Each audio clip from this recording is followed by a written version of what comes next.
On a perdu beaucoup de temps. On a perdu 10 ans pendant lesquels on n'agissait pas parce qu'on ne voyait pas la nécessité d'agir. Il faut lentement mais sûrement comprendre qu'il n'y a plus de politique intérieure nationale. Il n'y a plus que des politiques européennes qui sont partagées dans une souveraineté commune. Bonjour à tous. Cette courte introduction pour rappeler qu'en 2005, les Français avaient majoritairement dit non et que sur le plan strictement légal, la Commission européenne n'a aucun droit ni pouvoir, sauf à corrompre nos élus et pervertir nos lois en douce, et l'affaire Uber en est un exemple prouvé, mais il y en a assurément d'autres avant et après. À toutes fins utiles, je précise que j'ai été obligée de m'intéresser à cette pseudo-politique et ces pseudo-institutions françaises et étrangères ces dernières années, parce que, comme l'explique mieux que moi Madame Valérie Bugault, des mafias se sont emparées de nos États. Vous trouverez les liens vers ces sites internet en description et j'encourage vivement toutes celles et ceux qui souhaitent un vrai et réel meilleur avenir à s'intéresser à ce que cette femme propose. À titre personnel, je crois que les mafias ont généralement des codes d'honneur que n'ont pas les dangereux malades mentaux qui détruisent nos États, nos pays ou nos nations aujourd'hui. Les membres non élus de cette Commission européenne se moquent éperdument de voir les Français, agriculteurs ou futurs chômeurs, se débattre avec des élus nationaux, régionaux, départementaux ou locaux. Tous sont soumis au diktat de cette entité illégale qu'est la Commission européenne. Cette commission doit même s'esclaffer si elle regarde les scènes pitoyables de théâtre jouées dans nos assemblées nationales ou sénatoriales que diffusent souvent inutilement certaines chaînes YouTube, puisque aucune décision ne se prend réellement dans ces assemblées de valets serviles. Si encore cette commission avait prouvé qu'elle prend de réelles bonnes décisions pour nous tous, habitants de la Terre, faune et flore, marine et terrestre inclus, mais nombreuses sont les preuves que ce n'est pas le cas, et la suite de cette vidéo va modestement pointer du doigt quelques questions légitimes à se poser sur ce projet de développement mondial, de construction de plusieurs dizaines d'usines pour la fabrication d'hydrogène en tant qu'énergie présentée comme verte. Pour terminer cette introduction, avant d'aborder le vif du sujet, le président Muammar Kadhafi a été assassiné alors qu'il ambitionnait de donner de l'eau à une partie de l'Afrique avec son projet de grande rivière artificielle qui a été détruit par un bombardement de l'OTAN en 2011.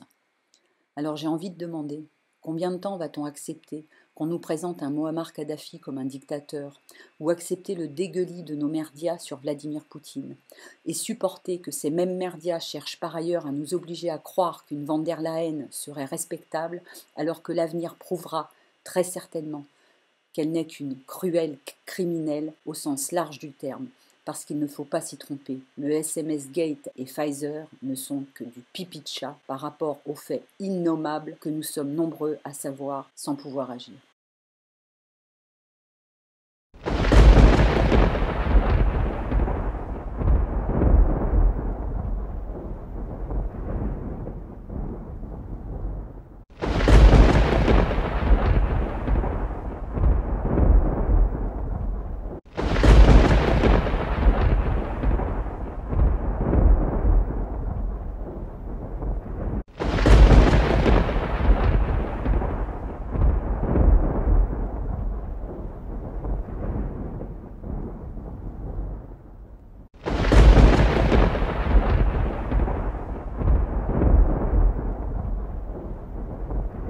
The European Green Deal is our blueprint for Europe to become the first climate-neutral continent by 2050. It strives for systemic change and modernization across our economy, our societies and industry. Of course, energy transition is at its heart, and this is why I warmly welcome the opportunity to join forces with Breakthrough Energy. I am excited to announce a new partnership between Breakthrough Energy and the European Commission. I've created Breakthrough Energy Catalyst, first of its kind, innovative finance vehicle designed to rapidly commercialize critical climate-smart technologies. To succeed in preventing the climate crisis, the world will need a new approach to building global industries. This is the greatest opportunity for innovation the world has ever seen. The Catalyst program is targeting the technologies we need for Europe to become carbon neutral. We want to deploy InvestEU with the European Investment Bank and, I hope, national financial partners. And on top, InvestEU allows member states to mobilize funds, for example, from EU programs like Next Generation EU. In Europe, we're lucky to have a wealth of scientists and innovators leading the way to decarbonization. We just need to help them to bring their ideas to the market. Europe will be a strong partner because of its early and consistent commitment to climate. We have to act bold and fast. And together, we can achieve our green goals to the benefit of people and businesses.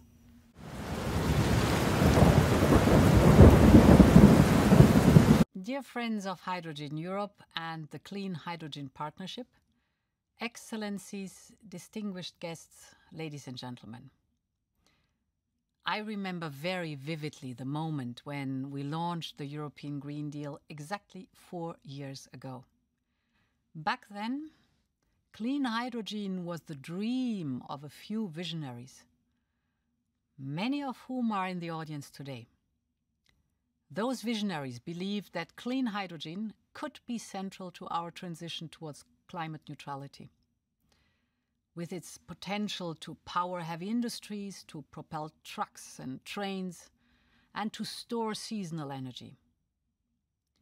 Today, 4 years later, the hydrogen economy is blooming. The first hydrogen buses are running in European cities, from Riga to Barcelona. Construction works have just begun on the port of Rotterdam to build a hydrogen network that will span for over 1,000 kilometers. And weeks ago, the world's first plane powered by liquid hydrogen cruised the skies of Slovenia. It is the dawn of the clean hydrogen era. And all of this is happening thanks to people like you, pioneers and believers in the clean hydrogen revolution. In these 4 years, we have done our utmost to support and accompany you, to help you bring innovative hydrogen solutions from the laboratory to the factory, from the factory to the market, and from niche to scale. We've been working on 3 main strands.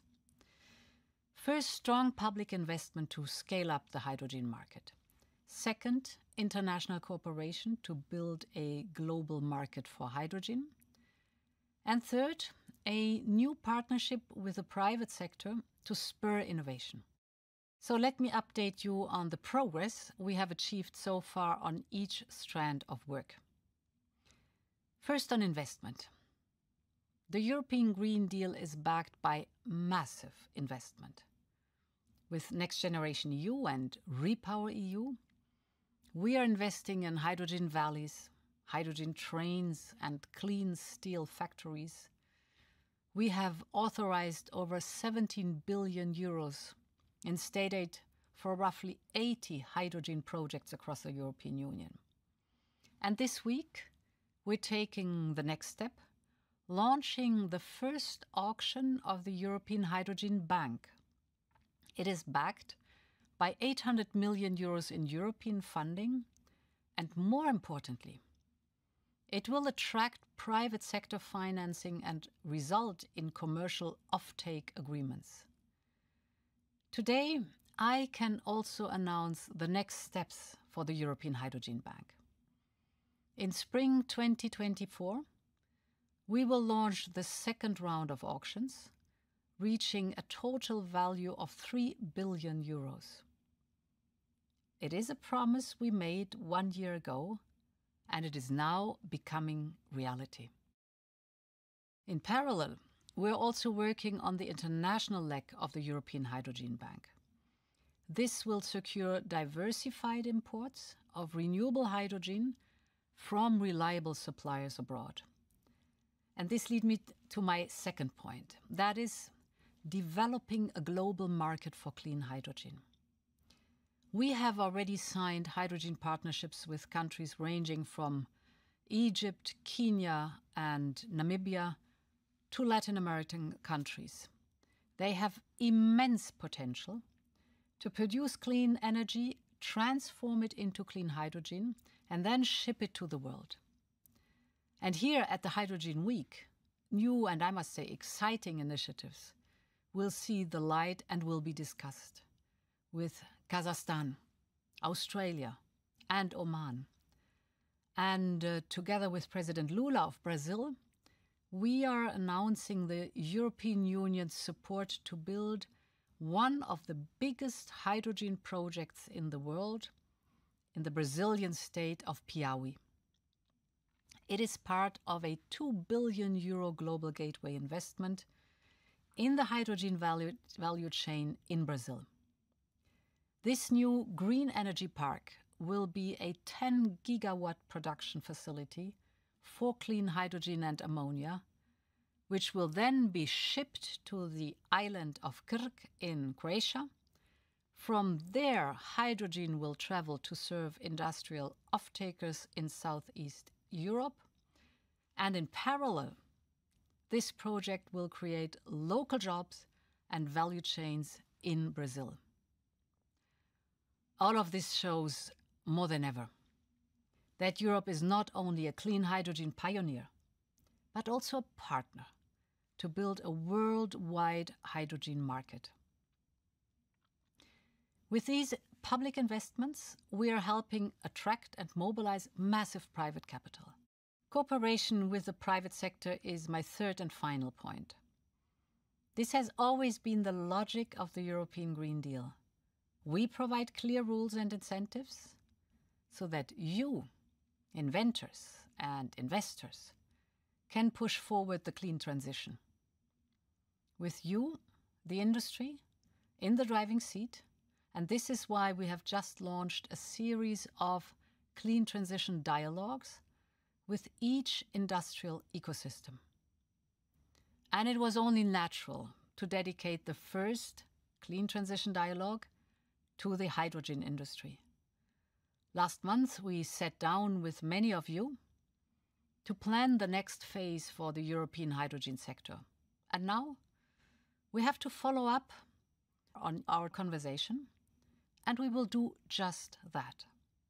By the end of the year, we will assess how member states plan to implement their national hydrogen commitments to provide you with a clear roadmap towards 2030 in each member state. We will also make it simpler to access public financing by creating a one-stop shop under the European Hydrogen Bank to guide hydrogen project promoters on EU funding. In our dialogue, we also discussed how to support producers and consumers to better find each other, linking the demand and supply of clean hydrogen.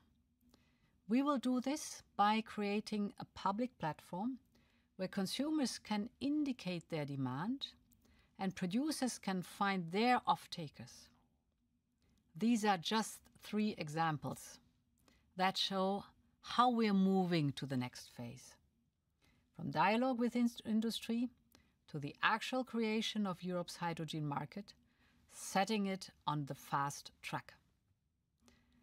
That is exactly the core business of the European Hydrogen Week.